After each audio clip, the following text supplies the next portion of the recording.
So hello guys, welcome back to the channel. I hope you all are absolutely fine and sound, and in this video I'll talk you about a lab which is not working. So here you can see, let me show you the lab first of all. First of all, if you're new to this channel, like the video and subscribe the channel. Now here basically many of you are facing some issues on this particular lab.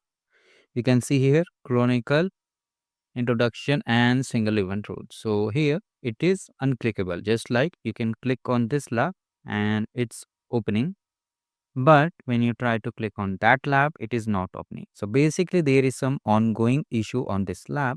What you need to do, you have to just report it to the Cloud Skills Post team. How you can do, you have to just click on this question mark and just click on this email support.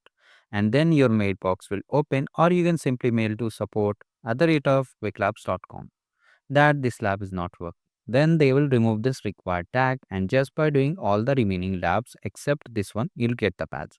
So hurry up, do mail them because the arcade program will be ending soon. So I request you to just email them as soon as possible.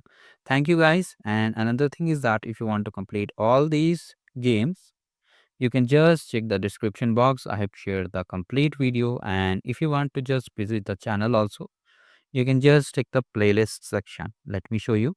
You have to first subscribe the channel and come to the playlist section, and here you can see work with play certification zone level 3, level 1, 2, and all games are live. You can just complete it, and if you want to complete the skill badge also, you can check the description. So that's all about today. Thank you guys. Have a great day. To like the video and subscribe the channel.